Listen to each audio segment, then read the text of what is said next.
नमस्कार, मी अविनाश पाठक आणि आपण बघत आहात प्रतिध्वनी यूट्यूब चॅनलचा स्पष्ट आणि परखड कार्यक्रम।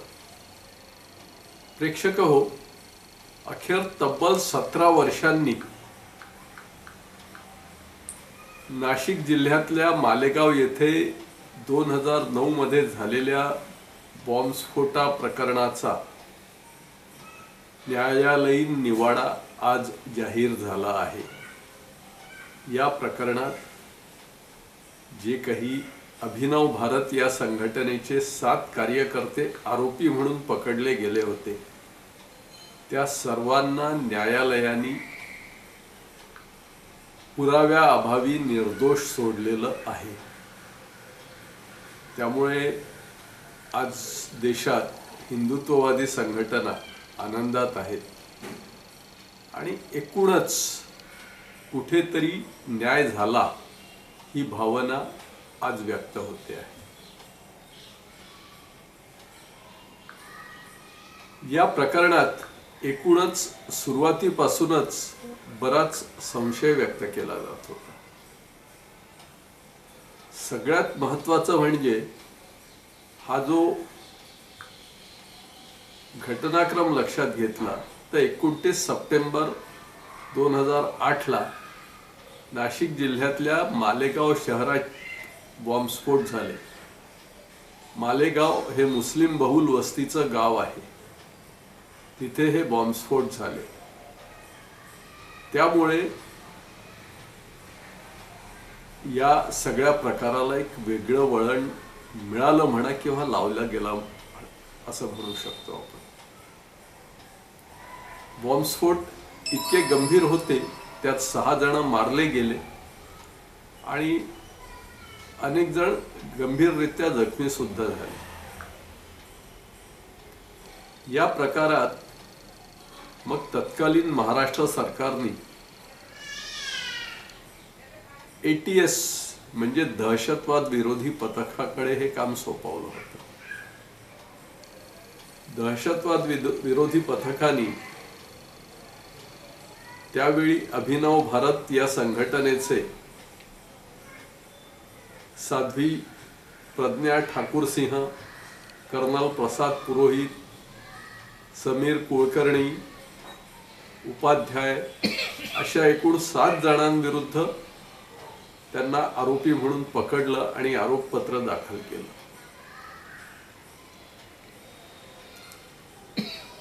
या सगळ्यांच्या विरोधात त्यांनी पुरावे सुद्धा जमा केले आणि ते पुरावे न्यायालयात दाखल केले।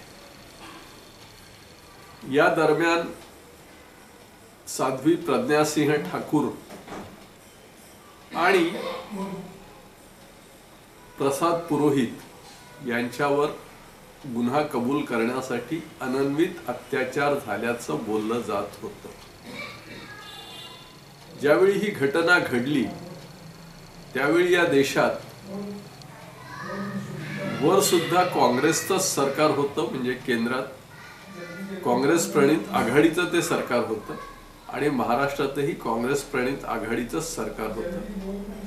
केंद्रात काँग्रेसचे डॉक्टर मनमोहन सिंग हे पंतप्रधान होते, तर महाराष्ट्रात काँग्रेसचे आधी अशोक चव्हाण आणि त्यानंतर माफ करा, आधी विलासराव देशमुख, मग अशोक चव्हाण आणि मग पृथ्वीराज चव्हाण असे मुख्यमंत्री होते।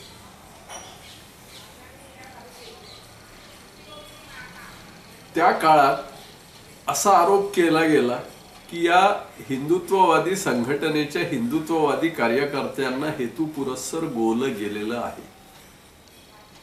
त्यावेळी तत्कालीन केंद्रीय मंत्री सुशील कुमार शिंदे यांनी भगवा आतंकवाद असा या प्रकाराला उद्देशून शब्द वापरला होता। त्यावर प्रचंड नाराजी सुद्धा व्यक्त झाली होती। आता तसा विचार केला तर भगवा रंग हा आपल्या देशात अगदी प्राचीन काळापासून एक श्रद्धेय आदरणीय असा शब्द म्हणजे असा रंग वापरला गेला आहे। म्हणजे आपल्याला जर आठवत असेल तर महाभारतात किंवा रामायणात राजांच्या रथावर भगवा ध्वजच असायचा। छत्रपती शिवाजी महाराजांच्या याचा रंग ध्वजाचा रंग हा सुद्धा भगवाच होता। आज देवळांवर भगव्याच रंगाचा ध्वज लावला जातो। एकूणच भगवा रंग हा पवित्र मानला जातो। पण सुशील कुमार शिंदेंनी भगवा आतंकवाद हा शब्द वापरला म्हणजे एकूणच आतंकवादी हे हिंदूच आहेत असं त्यांना एस्टॅब्लिश करायचं होतं। त्या काळात झालं असं होतं की आधी 1992चे साखळी बॉम्बस्फोट, त्यानंतर 1998चे मुंबईतले बॉम्बस्फोट, मग 2002च्या गुजरातच्या दंगली, नंतर पुन्हा 2006चे मुंबईतले बॉम्बस्फोट, असे वेगवेगळे जे प्रकार झाले होते। आणि त्यानंतर मालेगावच्या बॉम्बस्फोटांनंतरही मुंबईतला जो 26/11चा हल्ला, या सगळ्या प्रकारांमुळे मुस्लिम दहशतवादी, मुस्लिम आतंकवादी हा शब्द प्रयोग सर्रास वापरला जायला लागला होता। आणि जे काही सगळे प्रकार होत आहेत ते मुस्लिमच घडवत आहेत अशी एक भावना होत होती। त्याला कुठेतरी काउंटर करण्यासाठी सुशील कुमार शिंदेंनी फक्त आतंकवादी मुस्लिमच आहेत असं नाही तर हिंदू सुद्धा आतंकवादी आहेत असं एस्टॅब्लिश करायचा तो प्रयत्न केला। एक आजच्या राजकीय भाषेत बोलायचं तर तो एक नॅरेटिव्ह एस्टॅब्लिश करायचा तो प्रयत्न केला। कारण त्यावेळी त्यांना 2009च्या निवडणुका जिंकायच्या होत्या। त्यासाठी मुस्लिमांची मतं एकत्रित करणे या हेतूने त्यांनी तो शब्द वापरला होता। मात्र तो भगवा आतंकवाद हा त्यावेळी सर्वत्र रूढ झाला आणि एकूणच त्यावेळी मुस्लिमांचं लांगुलचालनच करायचं असं त्यांचं धोरण होतं। त्यामुळे या खटल्यातही हे फक्त हिंदूच आतंकवादी दाखवले गेले असावेत, त्यांच्या विरुद्ध पुरेसे पुरावे आहेत किंवा नाही हे बघितलंही नाही। पुरावे तयार केले गेले, फॅब्रिकेट केले गेले आणि त्यांना आतंकवादी दाखवून त्यांच्या विरुद्ध खटले भरले गेले। पण आज 17 वर्षांनी सगळे साक्षी पुरावे झाल्यावर न्यायालयाने त्या 7ही आरोपींना संशयाचा फायदा देऊन निर्दोष सोडलेला आहे। न्यायालयाचं असं म्हणणं आहे की पंचनामे व्यवस्थित केले गेलेले नाही, पुरावे चुकीचे आहेत आणि नुसत्या संशयावरून तुम्हाला एखाद्या आरोपी विरुद्ध खटला भरता येत नाही हे सांगून न्यायालयाने मुक्त केलं आहे। त्यामुळे सुशील कुमार शिंदेंचा हा भगवा आतंकवाद हा दावा आज न्यायालयानेच फोल ठरवला आहे। आता त्यामुळेच आज मुख्यमंत्री देवेंद्र फडणवीसांनी माध्यमांशी बोलताना मागणीही केली आहे की आता शिंदेंनी देशातल्या समस्त हिंदूंची माफी मागितली पाहिजे। पण इथे दुसराही प्रश्न निर्माण होतो की मग हे बॉम्बस्फोट केले कोणी? कारण बॉम्बस्फोट तर झाले आहे, दहशत निर्माण झाली आहे। जे 6 मारले गेले ते हिंदू असोत किंवा मुस्लिम, शेवटी ते माणसंच होते। त्यामुळे याची चौकशी झालीच पाहिजे। पण बॉम्बस्फोट झाले म्हणून सरसकट हिंदूंवर तुम्ही जबाबदारी ढकलून मोकळं होणं हा कुठेतरी एक शिंदेंचा बेजबाबदारपणा होता, बालिशपणा होता असंच म्हणता येईल। आज शिंदे काही फारसे सक्रिय राजकारणात नाहीत, पण तरीही त्यांनी खरोखरी आज देशाचीच माफी मागायला पाहिजे, कारण देशालाच कुठेतरी त्यांनी भरकटवण्याचं काम केलं होतं असं म्हणता येईल. आता जसं शिंदेंनी हा दावा केला की हा भगवा आतंकवाद होता आणि त्यात हिंदूंना बदनाम करायचा प्रयत्न केला, तोच प्रकार त्यांची कन्या प्रणोती शिंदे यांनी सुद्धा केला आहे. म्हणजे बापाचीच परंपरा पुढे चालवायची. बापासारखीच प्रणोती आधी आमदार झाल्या, आता बापासारख्याच खासदार झाल्या आणि वडिलांचीच परंपरा त्या पुढे चालवत आहेत असं दिसते आहे. सोमवारी जेव्हा लोकसभेत ऑपरेशन सिंदूरवर चर्चा झाली त्यावेळी प्रणोती शिंदेंनी असा उल्लेख केला की ऑपरेशन सिंदूर हा मीडियामध्ये चाललेला एक तमाशा होता. तमाशा होता असं म्हणणं हे खरोखरी त्यांना शोभलं असं तुम्हाला वाटते का? आज ऑपरेशन सिंदूर हे का झालं? आपल्या देशातले 26 निरपराध नागरिक 6 आतंकवाद्यांनी, पाकिस्तान धार्जिण्यांनी बेछूट गोळीबार करून मारले होते. 26 महिलांच्या कपाळावरचं कुंकू पुसलं गेलं होतं, त्यांच्या भांगातला सिंदूर पुसला गेला होता.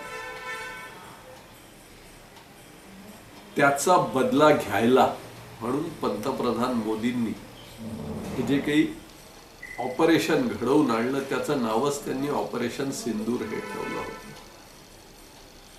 आणि मोदींनी ते करून दाखवलं. त्यांनी डायरेक्ट पाकिस्तानमध्ये अटॅक केले. जिथे जिथे दहशतवाद्यांचे अड्डे होते तिथे जाऊन बॉम्बिंग करून ते सगळे बेचिराग केले. 4 दिवसाच्या या आक्रमणातून पाकिस्तानला अजूनही सावरणं शक्य झालं नाहीये.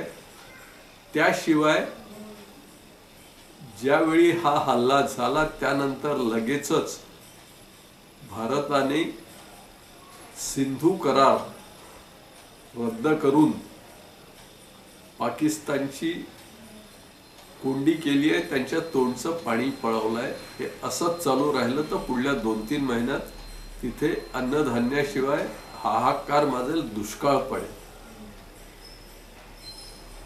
त्यामुळे या ऑपरेशन सिंदूरला तमाशा म्हणणं आणि ज्या ऑपरेशन सिंदूर मध्ये आपल्या वीर जवानांनी प्राणाची बाजी लावत हे सगळं घडवून आणलं, त्या जवानांच्या शौर्याचा अपमान करण्यासारखं आहे, सैन्याचा अपमान करण्यासारखं आहे.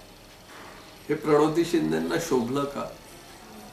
आज त्यांना जनतेने निवडून दिलं आहे. सोलापुरातल्या जनतेने त्यांना मतं दिली आहे. एका काळात सोलापुरातूनच सुशील कुमार शिंदे सुद्धा निवडून जात होते. तिथल्या जनतेनेही त्यांना मतं दिली होती. पण त्यांनी भगवा आतंकवाद म्हणणं किंवा त्यांच्या या कन्यकेनी ऑपरेशन सिंदूरला तमाशा म्हणणं हे सरळ सरळ या देशाचाच अपमान करण्याजोगं आहे. त्यामुळे या सर्व प्रकाराची या दोघाही बाप लेकींनी देशाची आणि विशेषतः हिंदू समाजाची माफी मागायला हवी, तरच त्याचं परिमार्जन होऊ शकेल. इतक्या आज शिंदे मला वाटते 80 ओलांडला आहे त्यांनी वय. त्यांना अशी बेजबाबदार विधानं करणं ही शोभत नाही. त्यामुळे त्यांनी या पापाचं परिमार्जन करायलाच हवं. आता संसदेत जेव्हा ऑपरेशन सिंदूरवर चर्चा चालू होती तेव्हा राज्यसभेत एक महिला खासदार अजून काही बोलून गेले. त्या म्हणजे श्रीमती जया बच्चन. जया बच्चन यांचं म्हणणं होतं की याला ऑपरेशन सिंदूर असं नाव का दिलं. कारण त्यांचं असं पुढे म्हणणं होतं की इथे महिलांच्या भांगातला सिंदूर तर पुसला गेला आहे, त्यांच्या कपाळावरचं कुंकू तर मिटवलं गेलं आहे, मग त्याला ऑपरेशन सिंदूर का म्हणायचं. पण जयाजी, तुम्ही हे लक्षात घेत नाही की त्यांच्या भांगातला सिंदूर पुसला गेला त्याचाच बदला घेण्यासाठी हे ऑपरेशन केलं गेलं आहे. मग त्याला ऑपरेशन सिंदूर म्हणायला काय हरकत आहे. पण एकूणच हे सर्व कथित पुरोगामी लोक अशी तोंडाला येईल ती बेताल विधानं करत असतात. आज त्यांच्या समोर मुस्लिमांचं लांगुलचालन करणं हेच एकमेव ध्येय आहे आणि त्यावेळी बहुसंख्य हिंदू समाजाला दुखवायला त्यांना काहीही दुःख होत नाही. हे खरं तर या देशाचं आणि इथल्या समस्त नागरिकांचं दुर्दैव म्हणावं लागेल. याच्यावर आपण सर्वांनीच आता विचार करायची वेळ आली आहे. प्रेक्षक हो, हा व्हिडिओ आपल्याला कसा वाटला त्याबाबतच्या प्रतिक्रिया आपण अवश्य कळवा. आपल्याला हा व्हिडिओ आवडला असेल तर लाईक करा आणि इतरांनाही शेअर करा, त्यांनाही प्रतिक्रिया द्यायला सांगा. आपण प्रतिध्वनी यूट्यूब चॅनल सबस्क्राईब केलं असेल तर त्याबद्दल धन्यवाद. केलं नसेल तर जरूर करा. त्यासाठी सबस्क्राईब आणि नंतर बेल बटनवर क्लिक करा. इतरांनाही तेच करायला सांगा आणि सगळ्यांना प्रतिध्वनी यूट्यूब चॅनल सबस्क्राईब करायला सांगा. नमस्कार.